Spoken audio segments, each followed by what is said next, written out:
اهلا بيكم في جزء جديد من رحلتنا الممتعه في تاريخ السينما المصريه. الفيديو ده هو الجزء الثالث من قائمه احسن 100 فيلم مصري في التاريخ.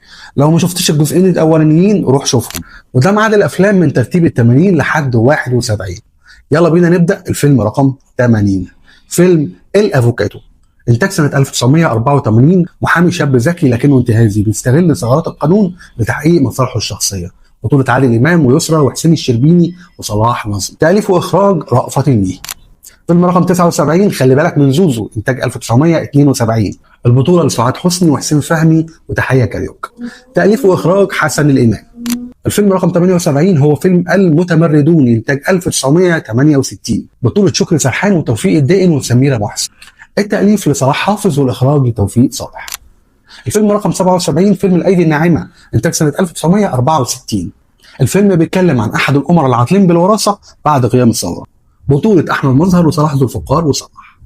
تأليف توفيق الحكيم وإخراج محمود ذو الفقار. الفيلم اللي بعد كده رقم 76 في قائمة النهاردة فيلم سلامة في خير، إنتاج 1937. فيلم من أمتع أفلام الكوميديا الأبيض والأسود. بطولة نجيب الريحاني وحسين رياض وفردوس محمد ورائية إبراهيم. التأليف لبديع خيري ونجيب الريحاني.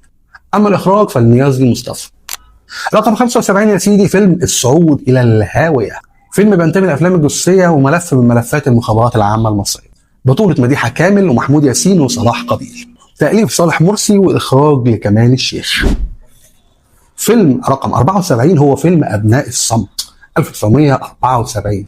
بطولة نور الشريف، محمود مرسي، سميحة أيوب، وإخراج محمد راضي. فيلم رقم 73 هو فيلم بين الأطلال، إنتاج سنة 1959. قصة حب رومانسية مأساوية عن ست بتعيش على أطلال حب قديم ومش قادرة تهرب من الماضي. بطولة فاتن حمامة وعماد حمدي وصلاح ذو الفقار.